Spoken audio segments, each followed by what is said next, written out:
صبح شام کی مسنون دعائیں. جو شخص صبح شام 100 مرتبہ سبحان اللہ و بحمدہ پڑھے، یعنی صرف اتنا، تو اللہ تعالیٰ اس کے تمام گناہ معاف فرما دیں گے، اگرچہ سمندر کی جھاگ کے برابر ہو. اس کی عادت کیسے ڈال سکتے ہیں آپ؟ کیونکہ مصروف ہے نا سب، تو اتنا وقت تو نہیں ہوگا کہ جا نماز پہ بیٹھ کے 100 دفعہ پڑھ کے پھر اٹھیں. کوئی ایک خاص کام جو آپ کو روز کرنا ہے، تو اس خاص کام کے ساتھ آپ ایک خاص ذکر جو ہے وہ اپنا باندھ لیں. ایک تو ہے نا کہ ہر وقت کوئی بھی ذکر آپ کریں، لیکن یہ جو مخصوص اذکار بتائے گئے مخصوص اوقات میں کرنے کے، تو ان کا فائدہ جب ہی ہوتا ہے جب ہم ان کو اوقات کی پابندی کے ساتھ کرتے ہیں. اور اصل میں اس کے پیچھے حکمت بھی یہی ہے وقت بتانے کی، کہ پھر انسان اس میں مس نہیں کرتا. صبح ہوئی، اللہ کی یاد آئی، اور سنت کے مطابق جو آپ صلی اللہ علیہ وسلم نے بتایا وہ ذکر کرنا. ویسے تو آپ کوئی بھی کر سکتے ہیں، ہر ذکر میں فائدہ ہے، لیکن آپ کے نقشے قدم پہ چلنا، جہاں آپ نے قدم رکھا وہیں پیچھے رکھنا، اس کا لطف ہی کچھ اور ہے. ٹھیک ہے نا، یعنی اس میں تھوڑا فرق ہو جاتا ہے. پھر چلیے، آپ صلی اللہ علیہ وسلم نے فرمایا صبح شام 3 مرتبہ یہ دعا پڑھنے والا دن اور رات کی تکلیفوں اور نقصان سے محفوظ رہتا ہے. بسم اللہ الذی لا یضر مع اسمہ شیء فی الارض ولا فی السماء وہو السمیع العلیم.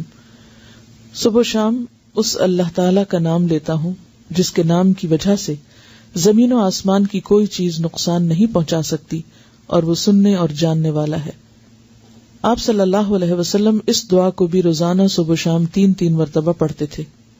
اللہم عافنی فی بدنی، اللہم عافنی فی سمعی، اللہم عافنی فی بصری، لا الہ الا انت.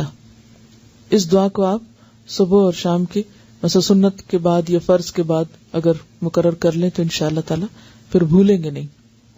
اے اللہ میرے بدن میں عافیت عطا فرما، اے اللہ میری سماعت میں عافیت عطا فرما، یعنی میرے کان ٹھیک رکھ.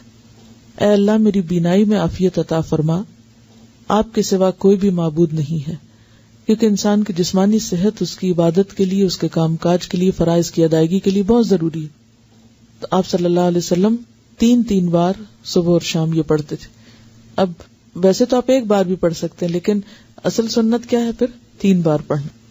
آپ صلی اللہ علیہ وسلم نے فرمایا کہ جو شخص سورہ اخلاص، سورہ فلق اور سورۃ الناس صبح شام 3 بار پڑھے گا تو وہ ہر قسم کی آفت سے محفوظ رہے گا.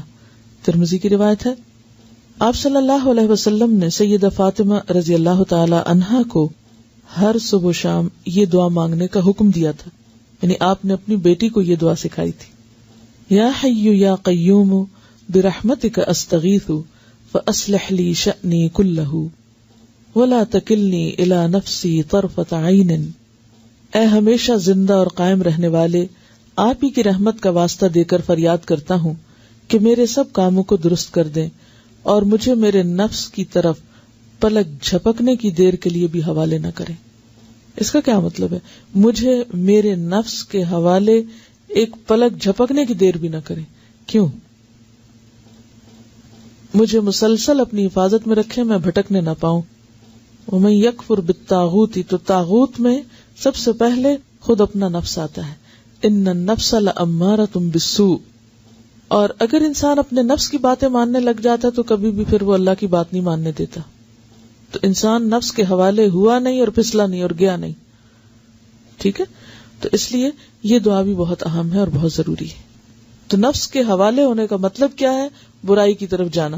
اور اس میں آپ دیکھیے کہ آپ سارا دن عہد کریں گے میں نے یہ نہیں کرنا ہے، ایسا نہیں بولنا، ایسا نہیں کرنا، اور لمحے بھر کے لیے کیا ہوتا ہے؟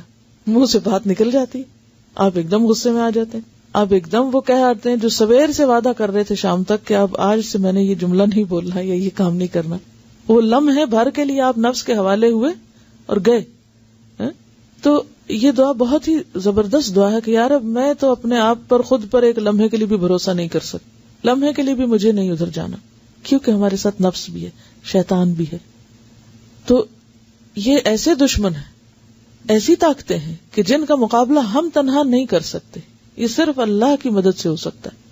اس لیے صبح اور شام، ورنہ بعض اوقات انسان کہ ایک دفعہ تو مانگ چکا، اب اور کیا مانگنا، روز کیا یہی مانگنا. یعنی آپ کے ذہن میں یہ آ سکتا ہے کہ سویرے بھی مانگو، شام بھی مانگو، وہی باتیں، پھر ریپیٹیشن.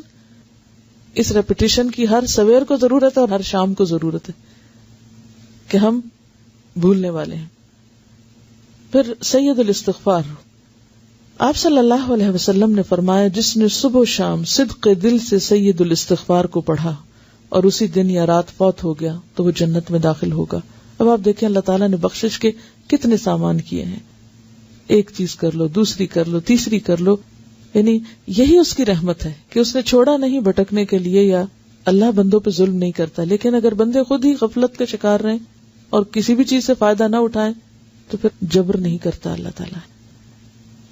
سید الاستغفار یہ ہے: اللہم انت ربی لا الہ الا انت خلقتنی وانا عبدک وانا علی عہدک ووعدک ما استطعت اعوذ بک من شر ما صنعت ابوء لک بنعمتک علی وابوء بذنبی فاغفر لی فانہ لا یغفر الذنوب الا انت.